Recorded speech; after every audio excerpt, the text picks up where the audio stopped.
ఈరోజు ఆవిర్భావ దినోత్సవం అంటే ఆవిర్భావ దినోత్సవం ఐక్యత పోరాటం అనే నినాదం ద్వారా మనం చేసుకుంటున్నామంటే ఈ ప్రభుత్వాల రాష్ట్రం కానీ కేంద్రం కానీ జిల్లాలు కానీ ఎవరైనా కూడా కార్మిక వర్గ వ్యతిరేక విధానాలు అవలంబిస్తే ఆ విధానాలకు వ్యతిరేకంగా మనం ఫైట్ చేయాల్సినటువంటి అవసరం ఉంది. చాలా పోరాటాలు జరిగినాయి, అనేక రకాల పోరాటాలు జరిగినాయి. మన జిల్లాలోనే మనం చూడొచ్చు, అనేక పోరాటాలు జరిగినాయి. అంగన్వాడీ 42 రోజుల పాటు విరోచితంగా ఈరోజు దేశంలో ఎక్కడో కాదు, దేశంలో జిల్లాలో మనం కూడా కమిట్మెంట్గా ధైర్యంతో ఒక్కవాడి దీక్షతో అనేక రకాల బెదిరించిన ఎస్మా పెట్టిన ఇబ్బందులు గురి చేసిన పోరాటం చేసిన చరిత్ర ఈరోజు సిఐటిది కార్మిక వర్గాన్ని అని చెప్పి నేను గర్వంగా నేను చెప్పదలుచుకున్నాను. అంతేకాకుండా మున్సిపల్ వర్కర్లు కూడా 16 రోజుల పాటు పోరాటం, 12 రోజుల నుంచి 16 రోజులు పోరాటం చేశారు. సర్వశిక్ష అభియాన్ ఉద్యోగులు పోరాటం చేశారు, ఐఎంఎల్ కార్మికులు పోరాటం చేశారు.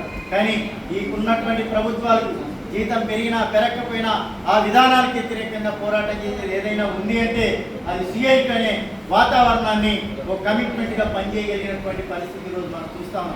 జిల్లాలో అనేక మంది స్కీమ్ వర్కర్లు, అంగన్వాడీలు కానీ, ఆశాలు కానీ, మధ్యాహ్నం భోజనం కానీ, సర్వశిక్ష అభియాన్ కానీ, విద్యారంగం, హెల్త్ డిపార్ట్మెంట్కి సంబంధించినటువంటి అన్ని రకాలు కూడా ఈరోజు పనిచేస్తూ ఉంటే వాళ్ళ భరోసాను, ధైర్యాన్ని ఈరోజు సిఐటి కల్పిస్తున్నటువంటి పరిస్థితి మనం ముఖ్యంగా చూస్తాం. ఐఎంఎల్ కావచ్చు, లేకపోతే ఆటో అసంఘటిత రంగానికి సంబంధించినటువంటి కార్మికులు కూడా కావచ్చు, ఎవరు కూడా ఈరోజు ఆ ఇబ్బందులు ఏ కష్టం వచ్చినా కూడా ట్రేడ్ యూనియన్ తమ ప్రయత్నం జరుగుతూ ఉంది. రిమ్స్ హాస్పిటల్లో చాలా సౌకర్యాలు ఉండవు. నిన్న మొన్న మీరు చూస్తున్నారు, మందుల కొరత ఇవన్నీ ఉన్నాయి.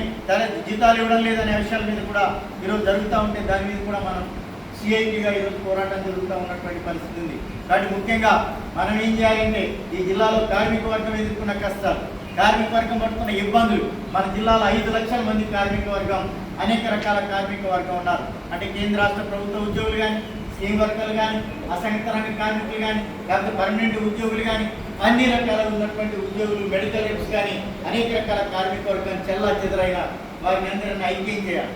వారిని మన నినాదంలోనే ఐక్యత అని ఉంది.